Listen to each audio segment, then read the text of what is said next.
වැල් කතා අහන්න කැමති නම් romantic vibes අපේ YouTube channel එක subscribe කරලා කතාව පැත්තට යමු. පව් බං. හා යංවරෙන් මහන්සිනේ. සුදු බෝලේ නම් ආපු වෙලාවෙ ඉඳන් එයාගේ අම්මා ළඟට වෙලා අඩනෝ. එතනින් හෙල්ලෙන්නේවත් නැහැ. බලන් ඉන්න මටම දුකයි. කිසිම කෑමක් බීමක් නැහැ. ඔහේ බලන් ඉන්නෝ. මායි සනුවක්කයි පුදුම අමාරුවෙන් කියලා කොහොම හරි කෑම ටිකක් කවලා රූම් එකට යවුවා. ටිකක් රෙස්ට් කරන්න කියලා. සනු කියන්නේ ළමයි අපේ අම්මගේ අක්කගේ ලොකු දුවා. ඒ කියන්නේ මහා අම්මගේ ලොකු දුවා.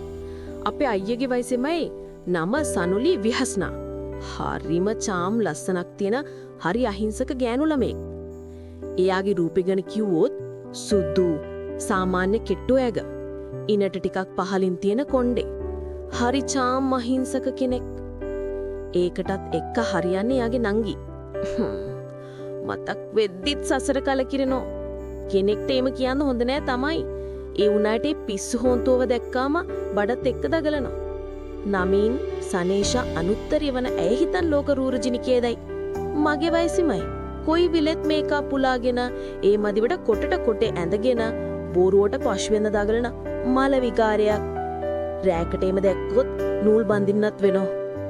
සනුවක්කගේ අහලකින්වත් යන්න බෑ. වෙලාවකට හිතනවා නෑ සනුවක්කගේ නංගිමද කියලා. මහා අම්මත් එහෙම නෑ. එයත් හරි නිවෙනු චරිතයක්. මට ඒකිව දකිද්දි හිතෙන්නෙම හොස්පිටල් එක ළඟ කානුවකින් අහුලගත්තු කියොක් වෙන්නේ නැති කියලා. සුදු බෝලෙව රූම් එකට යවලා අපි දෙන්න එළියට ආවා නිදිමරලා මහන්සිත් ඉඳා ටිකක් ඉඳ ගන්න. ඉතින් සනුවක්ගේ කාලෙකින් යව දැක්කේ. ඉන්නවා සුදු ඔයාවත් එමනේ. කෙල්ල නම් හැඩ වෙලා ලස්සන වෙලා. එයාලත් මට කතා කරන්නේ සුදු කියලා තමා. ඒ උන්නට මං ආස චූටි කිනොන්ට. කමක් නෑ මගේ නපුරු සේම කියනෝනේ. අක්කි ජොබ් එකක් කරනවද? පීටේට දාලා තියෙන පැටියෝ තාම පත්වීම හම්බුන්නේ නෑ. පත්වීම එනකම් පොඩි ජූස් බාර් එකක් කරනෝ. අනේ ෂෝක්නේ. අපි ඉන්න තනින් ෆෝන් එකත් කණි ගහගෙන ඒ මදිවට පොටට කොටේ ඩිනිමුකුත් එඳගෙන අර ඇවිත් ඉන්න සෙනග ඉස්සරහින් වනවනා යනවා. වෙන කවුද ඉතින්? සනේෂි තමා. මට නම් ගිහින් හොම්බට එකක් අනින්න හිතෙනෝ. ඉන්න ඔක්කොම නිකන් ප්‍රදර්ශන භාණ්ඩයක් දිහා බලන් ඉන්නවා වගේ බලන් ඉන්නෝ. එතකොටම මතක් වුණේ මගේ නපුරුසුත් මේ සක්කර වට්ටම දිහා බලන් ඉන්නවද කියලා. එහෙට හැරි මෙහෙට හැරි බලන්න පුළුවන් හැමතැනම බැලුවා. ඒත් හතර දෙනා පේන්නවත් නැහැ. අයියගේ කාර් එකත් නැහැ. මැසේජ් එකක් දාලා බැලුවේ කොහෙද ඉන්නේ කියලා. උදේ ඉඳම දැක්කෙත් නැහනේ. දැක්කේ නැති හින්දා ටිකක් පිස්සුත් වගේ. කොහෙ ඉන්නේ සුදු අයියේ? මේ පොඩි වැඩකට ටවුන් එකට ආව චුටි. එන්දා. මොකෝ? නෑ ඉතින් උදේ ඉඳන් පෙන්නේ එකේ නෑනේ. ඒකයි බලුවේ. දැන් එනවා චුටි.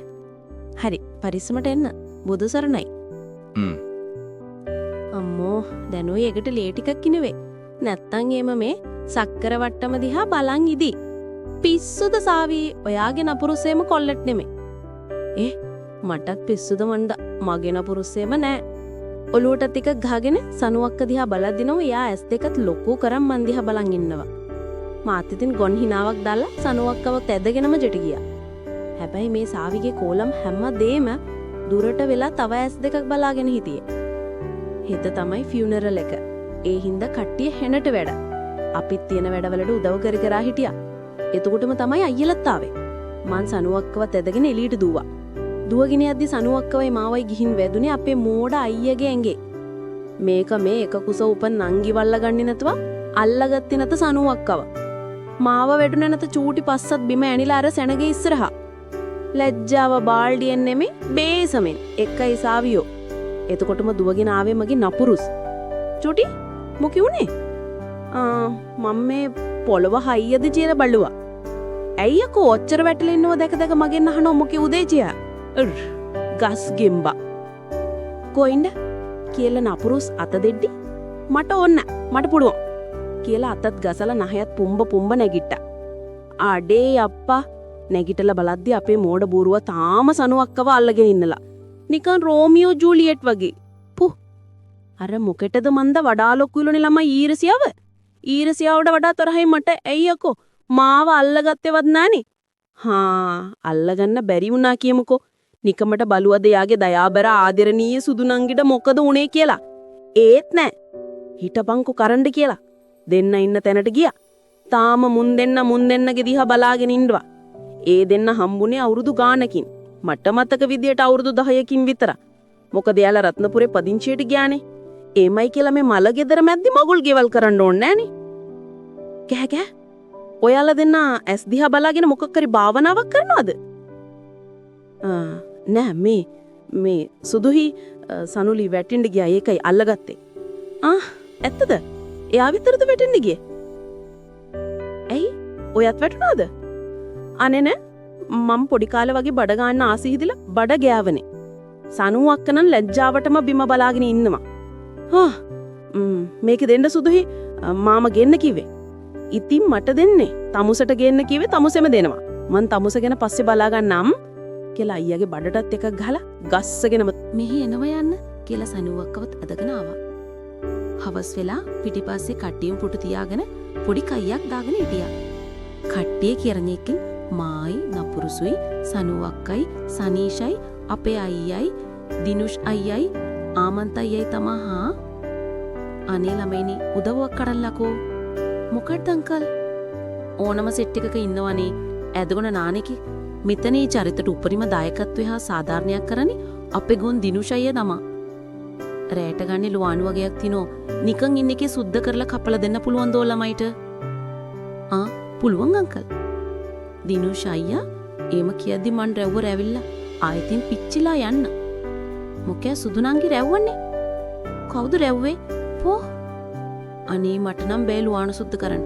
මගේ අලුතෙන් දාපු නීල්ස් ටික ඩැමේජ් වෙනවා. ඔන්න පටන් ගත්ත පොෂ් ලයින් දෙන්න. වෙන කවුද ඉතින්? සනීෂි තමා. අනේ ඇත්තද නංගෝ?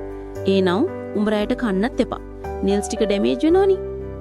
ආමන්ත අයියා නෝන්ඩියට වගේ ඇදලා පෙදලා කියද්දි ඔක්කොටම බකස් ගාලා hina ගියා. සනීෂි නැගිටලා ගියා ඇවිල්ලා ළමයි මං හිතුවේ රත්නපුරටම ආපහු යයි කියා. අම්මෝ පව් බං.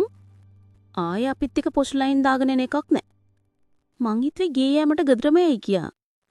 අඩු වව්වේ පව් බමුණා වුණත්. ඒක නම් කිව්වි මගේ නපුරුස්. මන් රැව්වා රැවිල්ලා ගිනි අඟුරු වෙලා යන්න. ඔන්න ළමයි ඉතින් දැන් අපි කට්ටිය ලුවානු කපනවා. ඒ අඩෝ ඇස් ටික දැවිල්ලයි බං.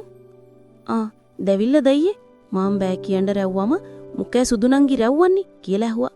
දැන් හරිද ඇදගෙනම නාපුකේ අමාරුවා. අනේ සුදුනන්ගේ දැන්නම් ඉන්න බෑ කඳුළුත් එනවා. එනවනම් එන්න කියන්න. පුහ්. දැන්නම් මගේ ඇස්වලිනුත් කඳුළු එනවා. මම ෂීප් එකේ බැලුවා මගේ නපුරුස් දිහා. මූණත් එක්ක රතු වෙලා තැක්කාලි ගෙඩියක් වගේ. පව්වනේ මගේ සුදු නපුරුස්. එහෙම හිතා පැයකින් විතර ලුවානු කපලා ඉවර වුණා. කට්ටිය ඊට පස්සේ ගියේ වොෂ් දාගන්න. ලුවානු ගඳේ බෑග් කට්ටිය ළඟ. මාත් වොෂ් එකක් දාගෙන සුදු පාට ගවුමේ නිල් පාට චෝටි මල් තියෙන අත්පටි ගැට ගහන ගවුමකුත් ඇදගෙන කුණ්ඩෙත් උඩ ඉදලම ගොතාගත්තා. දෙන්නම් සුදු බෝලි ටිකක් ෂේප්. කලින් අඩලා ෆේන්ට් උනත් එක්කනිකන. රෑ වෙලා හින්දා කට්ටිය වෙඩි. ඊටපොඩ තමයි නැන්ද කෙනෙක් ඇවිල්ලා කිව්වේ පුළුවන් නම් ඇවිල්ලා ඉන්න කට්ටියට නෙස්කැෆේ අල්ලන්න කියලා. මායි සනු අක්කයි තව චූටි නංගිලා ටිකකුයි ඉතින් බිස්කට්ටුයි නෙස්කැෆේ තියෙන ට්‍රේ ටික ගත්තා. ඉස්සරහට ගිහින් සනු අක්කයි නංගි කෙනෙකුයි එක පැත්තකට ගියා. මයි තව නංගි කෙනෙකුයි තව පැත්තකට ගියා. ගිහින් නෙස්කැෆේ ඉන්න කට්ටියට දෙද්දි මන් දැක්ක නපුරුස් තව පිරිමි ළමයෙක් එක කතාවක.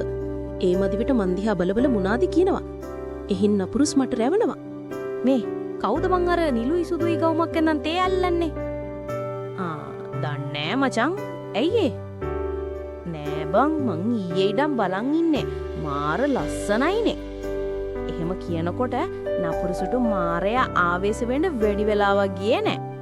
මල ගෙදර හින්දා බොහොම අමාරුවෙන් ඉවසගෙන හිටියා. ඔය එන්නේ කියද්දි මේ පැත්තට. මචං උඹට මම මේ හොඳින් කියන්නේ ඒ කෙල්ලට මුකුත් කියන්නත් එපා. ආයේ ඒකි දිහා බලන්නත් එපා. ඒයි උඹේගේ තාත්තද? නපුරුසුට නම් තවත් මාරයා ආවේශ වුණා. කෙලින්ම අල්ලගත්තේ පිරිමි ළමයාගේ ෂර්ට් එකෙන්. ඒ මගේ කෙල්ලයකෝ. මට ආයෙ කියන්න තියන්න එපා උඹ. එතකොටම තමා මාත් දැක්කේ ඒ වෙනකොට අයියයි දිනුෂ් අයියයි ආමන්ත අයියයිත් එතනට දුවගෙන ආවා. මා දුවගෙන ගියා. පොඩි මොකෝනේ? ওই කොල්ලගේ ෂර්ට් එක අතහැරන්. මාත් අත කැල්ලිලා චුවේ. අනේ සුදු අයියේ අතාරින්නකෝ. මං එහෙම කියද්දි නම් යා මන් දිහා බැලුව විදිහට මාවත් බය වුණා. S2 රතුම රතු පාටයි. මෙහෙන යන්න තමුසේ කියලා මාවත් ඇදගෙන ගියේ නැත. අනේ අතාරින්නකෝ අර අයියලත් ඉන්නවා. කට වහගෙන එනවා යන්න. මේ මෝඩයට පිස්සු හැදිලද මන් දන්නේ යකෝ. තමුසේ ආයේ කොල්ලෝ ඉන්න පැත්ත බලාත යන්න බෑ. කොල්ලෙක්ට පේන්නවත් යන්න බෑ.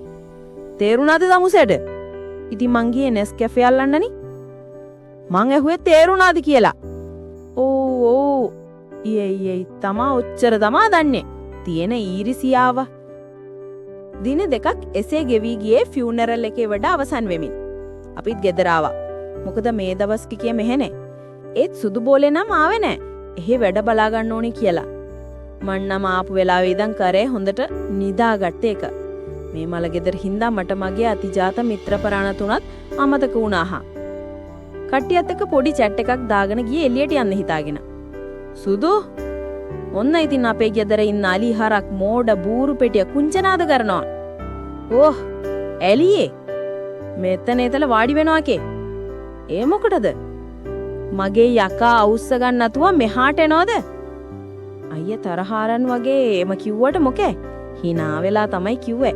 එතකොට තමා මන් දැක්කේ මගේ නපුරුසුත් එතන ඉඳගෙන ඉන්නවා. මට තේරුණා මේ කතා කරන්නේ හොඳකට නෙමෙයි කියලා. එදා වුණ දේ අහන්නවත්ද දන්නේ නැහැ. ඕව හිත හිතාම ගිහින් ඉඳගත්තා. අයියා අපි දෙන්න දිහා බලන් ඉඳලා එකපාරටම කතා කරන්න හදද්දිම එයාට කෝල් එකක් ආවා. එයා කෝල් එක ආන්සර් කරන්න එළියට ගියා. අම්මෝ දෙවියෝ බැලුවා වගේ ඒ නපුරුස් එක්ක කතා කරලා එක බොරුවක් කියන්න පුළුවන්. thank you දෙවියනේ. love you උම්මා. මං මෙහි දොළව රත් වෙලා ඉන්නවා. මේ මනුස්සයා ඉදම් ෆෝන් එකට එබීගෙන ඉන්නවා. දෙන්න හිතෙනවා එකක් ඔළුව ෆෝන් එක ඇතුළට යන්න. මේ නපුරුස්ගේ පැත්තේ හැරිලා මේ කතා කරේ. බොරුවක් කියනවා නම් දෙන්නම එක වගේ කියන්න එපයි. නැත්නම් අටු වෙනෝනේ. මොකෝ? අයියේ මොකද්ද දන්නේ නේද අහන්න හදන්නේ? එදා උණු එකද දන්නේ? ඒක ඉතින් මන් දන්නවා. අයියාවම අහගන්නවා. නෑ ඉතින් එච්චරයි කියන්න හම්බුනේ. එතකොටම අයියා ආවා. මං කෙලින්ම කාරණයට බහින්නම්කෝ. දැන් නම් ඉහෙන් කනෙන් හීන්දාඩියක් දානවා. මම මේ දෙන්නම ඉන්න තැන අහන්නේ. මං දැන් මාස ගානක ඉඳන් බලන් ඉන්නේ. උබලා දෙන්න අතරේ මොකක් හරි සම්බන්ධයක් තියෙනවද? හරිනේ දැන් පුපේ අමාරුව. දැන් දීපලක උත්තර. අයියේ මේ ඔව් ලොකෝ අපි දෙන්න අතර සම්බන්ධයක් තියෙනවා. මම වෙලාව ආවහන කියන්නේ හිටියේ. ඒත් මේ කරදරස්සේ බැරි වුණා. මං චුටිට ආදරේ. මගේ පණ තීනක මලක් වගේ පරිස්සමින් බලා ගන්නවා. ලොකෝ කැමටිද ඔයාගේ සුදුව වත දෙන්න? මං නෑ කියලා කියන්න හදද්දිම මේ නපුරායම කිව්ව නේද? එක පාරටම අයියා නැගිටලා අල්ලගත්තේ මගේ නපුරුස්ගේ ෂර්ට් එකෙන්.